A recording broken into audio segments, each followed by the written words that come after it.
If you're going through a hard time right now and you're not understanding some of the things that are happening around you, if you're going through a time where you're not finding what you want, if you're going through a time where you feel like you're struggling, you're suffering on your own, you feel like wherever you go, doors are shut, you feel that opportunities are not coming your way, you feel that you're trying but you're not trying enough, and you feel that you're trying but you want to try even more, you feel that you're not having the joy that you used to have, or you feel that you are not enjoying the peace within your heart and soul that you used to experience.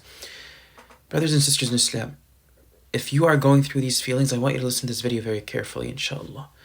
And subhanallah, this video and what I'm about to share with you will give you the essence of who you are and what Allah expects of you during your lifetime, momentously, every second, every minute, every hour, every day, every light and every night. You will see what Allah subhanahu wa ta'ala wants of you. The Prophet ﷺ says from the hadith of Shaddad bin Aws radiyallahu ta'ala an. The Prophet ﷺ says, the best supplication for seeking forgiveness is Sayyidul Istighfar. The best thing to say to have your life put in order is the following. اللهم أنت ربي لا إله إلا أنت خلقتني وأنا عبدك وأنا على عهدك ووعدك ما استطعت أعوذ بك من شر ما صنعت أبوء لك بنعمتك علي وأبوء بذنبي فاغفر لي فإنه لا يغفر الذنوب إلا أنت. Allah subhanahu wa ta'ala, the Prophet ﷺ says, and mind you, this is a sahih hadith in Bukhari. So this hadith and this dua is extremely important. Every Muslim and every Muslimah needs to get in the habit of reciting this dua. Why? Because the Prophet ﷺ says, he who supplicates in these terms during the day with firm belief in it and dies on the same day before the evening, he will be or she will be one of the dwellers of Jannah. And if anyone supplicates in these terms during the night with firm belief in them and die before the morning, you will be one of the dwellers of Jannah. Now, what's the meaning of this hadith? The meaning of this hadith is so profound. And you may have said these words, but you may have not gotten in the habit of internalizing them and understanding their merit and understanding what Allah subhanahu wa ta'ala wants of you. There's a very beautiful part in this dua that will summarize that you are exactly where you need to be and that you've done everything that Allah subhanahu wa ta'ala has asked of you. And that part of the dua is the following. وَأَنَا عَلَىٰ عَهْدِكَ وَوَعْدِكَ مَا اسْتَطَعْتُ. And O Allah, I am upon your deen, and I am upon your commandments, and I am upon what you expect of me to the best of my capacity. That's what Allah wants of you. That's what Allah subhanahu wa ta'ala wants of us, is that you try and you keep trying. And if you fail, you keep trying. And if you feel like you're not a good Muslim or Muslimah today, you can always be something better tomorrow, a better Muslim or Muslimah. If you feel that opportunities have left you, better opportunities will come your way. If you feel that you don't have the light or the happiness or the joy that you used to experience, then you can get to where you want. And this dua is so profound. And the reason being is because it shows you that you're not ever meant to be the same.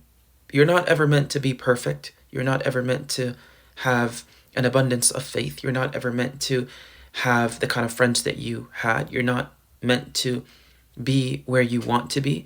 You're not meant to remain fulfilled without going through diminution. You're not meant to be happy for long until you become sad, and you won't be sad for long until you become happy. And that's the beauty of Islam, is that it teaches us that with that balance, with the balance of Allah subhanahu wa ta'ala, you will always know that faith is not perfect. Islam is perfect, but being upon the realm of faith does not mean that you will be perfect, and also does not mean that everything else will become perfect. It means that the framework is perfect, but it's meant to make you imperfect, because the imperfections of life and the imperfections of what you go through are exactly the meaningful tones to life. They're the meaningful tones to the monotone shades of life that put you in states of sadness, anxiety, fear, grief, loss, heartbreak, and feeling that you're on your own and that nothing is for you, everything is against you. And so, brother and sister in Islam, the message that I want you to take tonight, inshallah, is the following. Number one, you should memorize this dua. It's a powerful dua because the meaning of it is powerful. There is another part in this dua that says, I acknowledge the favors that you have bestowed upon me. I acknowledge and I confess my sins to you. Pardon me, Ya Allah, for you are the one that can pardon. Right? It's a beautiful dua, and the dua begins with the following: Allahumma anta Rabbi, you are my Lord. Meaning, Ya Allah, things are going to go bad in my life, but you are the one that's going to fix them because you are the one that created me. So it's attesting the creation of Allah subhanahu wa ta'ala. It's attesting that you're not on your own. You've declared that there is Allah that will be there to help you.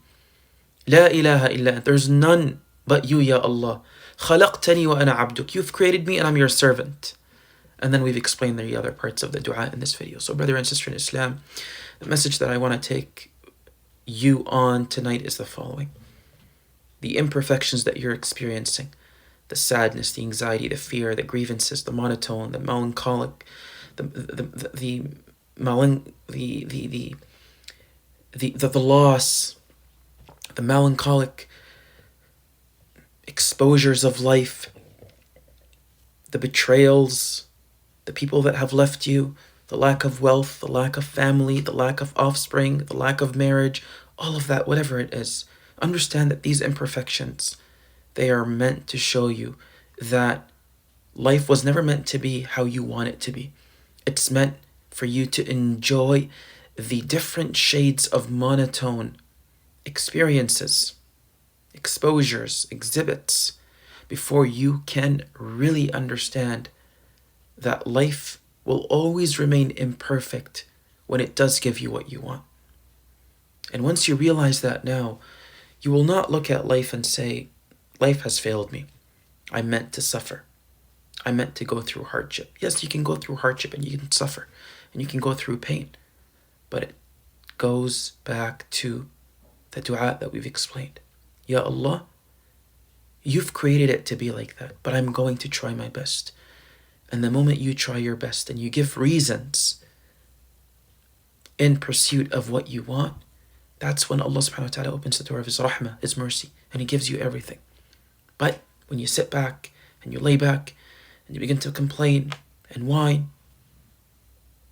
and rile your complaints to Allah, that's when you become devastated by life, and that's when life fails you. Because you've now misunderstood that everything needs to be my way. And there's a process of faith development that you need to go through. And faith development in Islam never happens until you go through the hard steps in life. The very, very fast plunges of life. May Allah subhanahu wa ta'ala keep us firm and keep us steadfast and grant us the best. Allahumma ameen ya rabbil alameen.